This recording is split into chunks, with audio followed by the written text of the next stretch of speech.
ಚಿಕ್ಕ ವಯಸ್ಸಿನಲ್ಲೇ ಜೈಲು ಕಂಡ ಅನ್ಬುರಾಜ್ ತನ್ನ ಯೌವನವನ್ನು ಪೂರ್ತಿಯಾಗಿ ಜೈಲು ಕಂಬಿಯ ಹಿಂದೆನೆ ಕಳೆದು ಬಿಟ್ಟಿದ್ದ. ಈತ ಜೈಲಲ್ಲಿದ್ದುಕೊಂಡು ಒಂದು ಹುಡುಗಿಯನ್ನು ಪ್ರೀತಿಸಿದ, ಮದುವೆನೂ ಆದ. ಆಕೆ ಕೂಡ ಜೊತೆಗಿದ್ದಾಳೆ. ಯಾಕೆಂದ್ರೆ ಆಕೆ ಕೂಡ ಅಪರಾಧಿಯಾಗಿ ಬಂದಿರುವ ಮಹಿಳಾ ಕೈದಿ. ಹೆಸರು ಸುಜಾತ.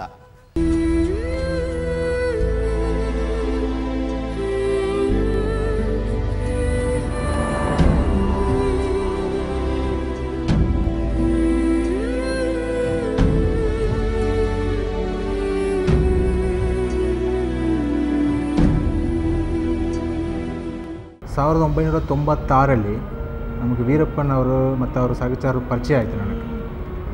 ಕೆಲವು ಸಮಯದಲ್ಲಿ ಅವ್ರಿಗೆ ರೇಷನ್ಗಳು ಮತ್ತು ಬೇರೆ ಥರ ಅವ್ರಿಗೆ ಬೇಕಾದಂಥ ವಸ್ತುಗಳನ್ನು ತಂದು ಕೊಟ್ಟಿರೋದು ನನ್ನ ಮೇಲೆ ಆರೋಪ.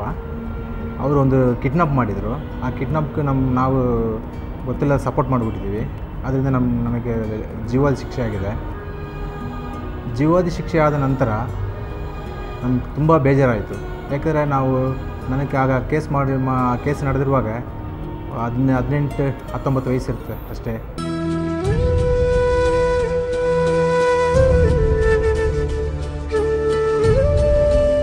ಜೀವಾವಧಿ ಶಿಕ್ಷೆ ಆಯಿತು ಅಂದ ಕೂಡಲೇ ನಮ್ಗೆ ತುಂಬ ಜೀವನದಲ್ಲಿ ಭರವಸೆ ಕಳ್ಕೊಬಿಟ್ಟಿದ್ವಿ.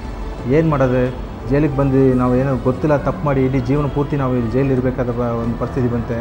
ಹಾಗಂತೇಳಿ ನಮ್ಗೆ ತುಂಬ ನೋವಾಯಿತು. ಆದರೆ ಪ್ರತಿಯೊಬ್ಬ ಮನುಷ್ಯನು ಸಂಗಾತಿಯನ್ನು ಬಯಸ್ತಾನೆ. ಈತ ಬಯಸಿದ್ದು ಕೂಡ ಅದನ್ನೇ. ಇವನು ಜೈಲಿನಲ್ಲಿದ್ದುಕೊಂಡೇ ಒಂದು ಹುಡುಗಿಯನ್ನು ಪ್ರೀತಿಸಿದ. ಕೊನೆಗೆ ಮದುವೆಯೂ ಆದ. ಆಕೆಯೂ ಜೊತೆಗಿದ್ದಾಳೆ. ಯಾಕೆಂದ್ರೆ ಆಕೆ ಕೂಡ ಅಪರಾಧಿಯಾಗಿ ಬಂದಿರುವ ಮಹಿಳಾ ಕೈದಿ.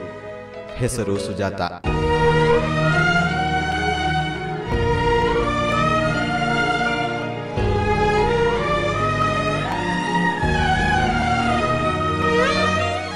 ಯಾವುದೋ ಕೆಟ್ಟ ಗಳಿಗೆಯಲ್ಲಿ ಆಕೆ ಕೂಡ ಜೈಲಿಗೆ ಕಾಲಿಟ್ಟಿದ್ದಳು. ಇವರಿಬ್ಬರು ಪ್ರೀತಿಸಿ ಪೆರೋಲ್ನಲ್ಲಿ ಆಚೆ ಬಂದು ಮದುವೆಯಾಗಿದ್ದಾರೆ. ದುರಾದೃಷ್ಟವೆಂದರೆ ಮದುವೆಯ ನಂತರ ಇವರು ಹೋಗಿದ್ದು ಹನಿಮೂನ್ಗಲ್ಲ, ವಾಪಸ್ ಜೈಲಿಗೆ. ಇಬ್ಬರು ಒಂದೇ ಜೈಲಿನಲ್ಲಿದ್ದರೂ ಒಬ್ಬರನ್ನೊಬ್ಬರು ನೋಡಲಾಗದ ಸ್ಥಿತಿ. ಯಾಕೆಂದರೆ ಇಬ್ಬರ ನಡುವೆ ಅಪರಾಧ ಎಂಬ ಗೋಡೆ ಇದೆ. அதாவது அண்ணன் போய் கிட்டத்தட்ட 14 வருஷம் ஆயிடுச்சு. அவர் இது வரைக்கும் உள்ளே போய் எந்த விதமான இதுவும் இல்லாமல் இருக்கிறாரு. அதனால் அவர் இல்லாதனால வீட்டில் நான் ஒருத்தனே ரொம்ப சிரமப்பட்டு ஏகப்பட்ட கடன் பிரச்சனை எல்லா விஷயத்துலையும் நான் மாட்டிகிட்டு இருக்கிறேன். அவர் வெளியே வந்தால் தான் எல்லா நல்ல காரியங்களும் செய்ய வேணும்ட்டு வீட்டில் எல்லாரும் எதிர்பார்த்துட்டு இருக்கிறாங்க. ತಪ್ಪು ಮನುಷ್ಯನಿಂದಲೇ ಆಗೋದು, ನಿರ್ಜೀವ ವಸ್ತುಗಳಿಂದಲ್ಲ. ಮನುಷ್ಯ ಹುಟ್ಟಿದ ಮೇಲೇನೆ ಕಾನೂನು ಹುಟ್ಟಿದ್ದು. ಕಾನೂನಿಗೆ ತಲೆ ಬಾಗಲೇಬೇಕು. ಆದರೆ ಒಂದು ಕ್ಷಣದ ತಪ್ಪಿಗೆ 16 ವರ್ಷಗಳ ಶಿಕ್ಷೆ ತುಂಬ ದೊಡ್ಡದು. என் பையன் அன்புராஜுங்க, அப்பர்சாமி, தங்க பையன், இப்படி 3 பசங்களும் இந்த காட்டு வழியாக தான் போயிட்டாங்க. இந்த காட்டுனால தான் எங்களுக்கு இவ்வளோ கஷ்டமுங்க. எங்களுக்கு ஒரு நல்ல வழி பண்ணி கொடுக்க சொல்லி நான் உங்களுக்கு வேண்டி விரும்பி கேட்குறேனுங்க ஐயா. இப்போ 1 வருஷம் ஆகுது சாமி. அவனை நான் கண்ணில் பார்த்து வெளியில் லீவில் வந்துட்டு போனது தான். நாங்கள் இன்னும் அவனை போய் கண்ணில் பார்க்க போகிறதுனா கூட ஒரு 1000 ரூபாய் வேணுமே, நம்மளால் முடியலையே அப்படின்னு நான் ஏக்கத்தில் ரொம்ப அழுதுட்டுருக்குறேன். நான் அவங்க அப்பாவை அன்னைக்கு கூட கேட்டேன், ஏங்க பையனுக்கு பார்க்கலான்னு இருக்குதுங்க, போய் பார்த்துட்டு வரலான்னா. போன 1000 ரூபா செலவாகுமே, எங்கடி போகிறது அப்படின்னு சொல்கிறாங்க. அந்த மாதிரி நாங்கள் ரொம்ப எங்கள் குடும்ப சிரமத்தில் இருக்குது. அதனால் என் பையனை ஏதாவது தயவு செஞ்சு இந்த வருஷத்துக்குள்ளே வெளியில் விடுற மாதிரி நீங்கள் ஏதாவது ஒரு முன்னேற்றம் பண்ணி, முக்கியமாக கர்நாடக முதலமைச்சரே உங்களுக்கு கோடி வணக்கம் நான் சொல்கிறேன். நான் பெத்த தாய் சொல்கிறேன். அதுக்காக எங்கள் பசங்களை வெளியில் விடுறதுக்கு கொஞ்சம் ಮುಯற்சி பண்ணுங்க. ವೀರಪ್ಪನಿಗೆ ಸಪೋರ್ಟ್ ಮಾಡಿದ್ರು ಕೂಡ ಅದು ತಪ್ಪು ಅನಿಸುತ್ತೆ. ಈಗ ನಾವು ಮಾಡಬಾರ್ದಾಯಿತು. ಸರಿ, ನಾವು ಮಾಡಿರೋದಕ್ಕೆ ಶಿಕ್ಷೆ ಆಗಿದೆ, ಹಾಗಂತ ನಮ್ಮದು ಏನೋ ಇದ್ರ ಬಗ್ಗೆ ಏನೂ ಇಲ್ಲ. ಆದರೆ ನಮಗೆ ಮಾಡಿರೋ ತಪ್ಪು ಪಶ್ಚಾತ್ತಾಪ ಆಯ್ತಲ್ಲ, ಅದಕ್ಕೆ ನಂತರ ಜೈಲಿರೋದು ನಮಗೆ ತುಂಬ ನಮಗೊಂದು ಮೋಸವಾದ ಒಂದು ಮನಸ್ಥಿತಿ ಆಗಿದೆ. ನಾವು ಮಾಡಿರೋ ತಪ್ಪಿಗೆ ನಾವು 10 ವರ್ಷ 15 ವರ್ಷ ಜೈಲಿದ್ದಿದ್ವಿ, ನಂತರ ಬಿಡುಗಡೆ ಇಲ್ಲಾಂದರೆ ನಮಗೆ ಸಿಕ್ಕಾಬಿಟ್ಟು ಬೇಜಾರಾಗಿದೆ.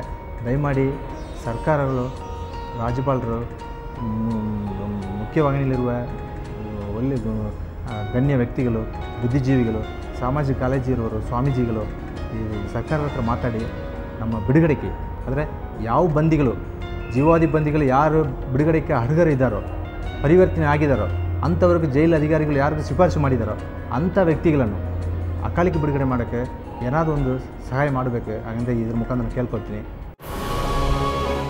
ಇದಕ್ಕೆ ಸರ್ಕಾರ ಕೂಡ ಕೈ ಜೋಡಿಸಬೇಕು.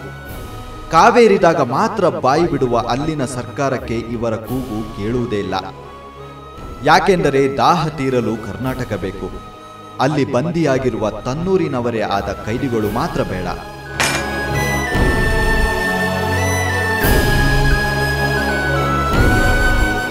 ನಾನು ಬದಲಾಗಿದ್ದೀನಿ ಅಂತ ಎದೆ ಬಗ್ದು ತೋರ್ಸೋಕ್ಕಾಗಲ್ಲ. ಪರಿವರ್ತನೆ ಆದವ್ರನ್ನ ಸರ್ಕಾರ ಗುರ್ತಿಸ್ಬೇಕು. ಗನ್ ಹಿಡ್ದವನೇ ಸತ್ತ ಅಂದಮೇಲೆ ಅವ್ರ ಜೊತೆ ಇದ್ದವ್ರನ್ನ ಇಟ್ಕೊಂಡು ನೇತಾಡೋದ್ರು ಎಷ್ಟು ಸರಿ ಹೇಳಿ? ಅದನ್ನು ಯೋಚನೆ ಮಾಡೋದು ನಿಮಗೆ ಬಿಟ್ಟ ವಿಚಾರ.